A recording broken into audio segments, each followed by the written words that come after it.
So mga paps, meron sa akin nag-sponsor nito, yung OBD scanner. Ilalagay ko na lang yung link niya dito sa may video description. So check na natin to mga paps. So bago natin simulan to, or kung nakabili kayo ng ganito, pwede nyong scan na lang dito para sa app. So ganito mga paps, ayan, na-on ko na yung Bluetooth. Tingnan natin kung makakonect.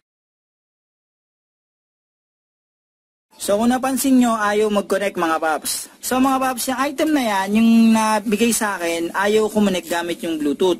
Pero, meron akong tinry na gumana naman kahit paano. So ginawa ko, kinunik ko yan gamit ang Wi-Fi. So nakikita nyo, Wi-Fi_OBD2. Diyan ko kinunik mga paps. So ito siya. Try natin. Sige, try ko na lang muna yung standard. So ito, i-check nyo to mga paps yan. So i-check nyo kung anong connection type nyan. Kasi sa Bluetooth ayaw gumana, check nyo na ng Wi-Fi. Tapos yan, ito yung yung OBD adapter IP address. May pagkakataon kasi ito minsan 192.168.0.10 or 0.12. Pero try na natin yung 0.10. Tapos connect ko muna. So ito siya mga paps. Kung napapansin nyo, nakakonek ako gamit yung scanner na yan. Okay, so tingnan natin yung dashboard. So basic na pakita ko. Hindi ko kasi kabisado itong itong app na to. So ayan siya. Check ko yung DTC, yan, pwede rin makapag-scan. Tanggalin ko na to. Exit ko na to. Gamit na ako ng isa. So ito, gamit tayo nito. Mas komportable ako dito sa torque. Okay, so ayan, automatic na detect na niya. O nga pala mga paps, konting lang to, tip. Kapag halimbawang gamit kayo ng Torque Pro, i-connect niyo yung scanner na yon. Kung mag-Wi-Fi kayo, ganito gawin yung diskarte. Yan, settings. Tapos punta kayo sa OBD adapter settings. Tapos yung connection type. Piliin niyo lang diyan Wi-Fi. Tapos yung yung IP address yan, tandaan niyo 192.168.0.10. Tapos yung port niyan, gawin niyo na port number niyan 35,000. Ganyan talaga yung settings niyan mga paps. So ayan na siya. Nakikita naman natin na gumagana na siya. So okay mga paps, ayan. Ganyan na itsura niyan. So yung Wi-Fi nagbi-blink at saka yung Bluetooth. Ewan ko ba't nagbi-blink yung Bluetooth, pero yung Wi-Fi nagbi-blink yan. Tapos ito siya. Sabihin nyo kasi baka ibang scanner gamit ko para makita nyo. So scan natin. Mas mabilis kasi itong Torque Pro kaysa dun sa isa. 0 volt. Tapos check natin yung test result. Ito. So ayan. Ito na. So ito siya mga paps. Ayan So yung is firing. Nakikita niya. Yung oxygen sensor. Tignan natin kung makikita. Saan yun? Bagal kasi mag-refresh nito Ayun. So, ayan yung oxygen sensor. So, ayan siya.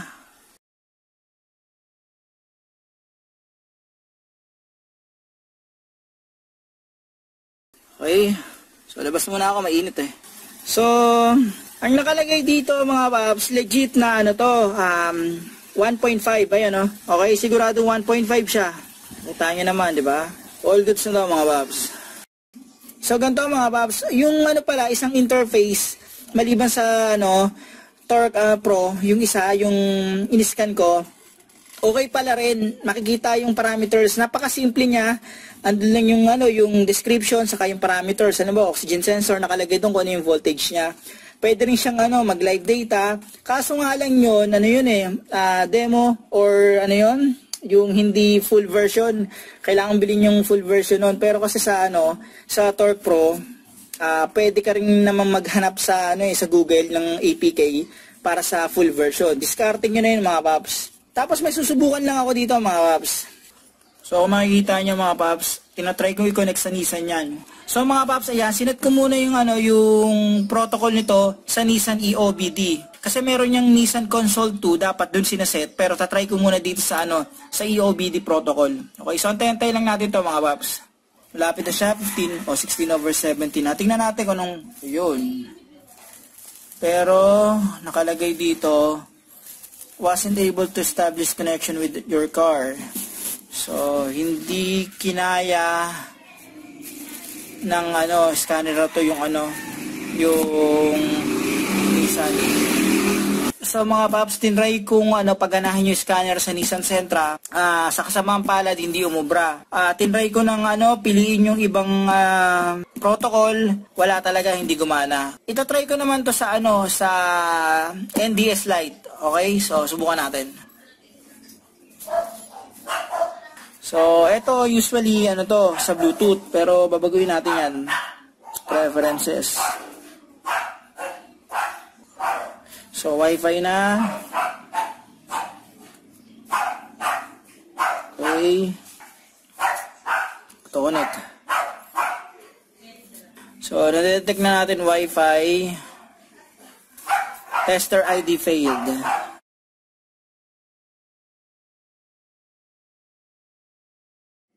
So, yun yung nangyayari. Wala talaga.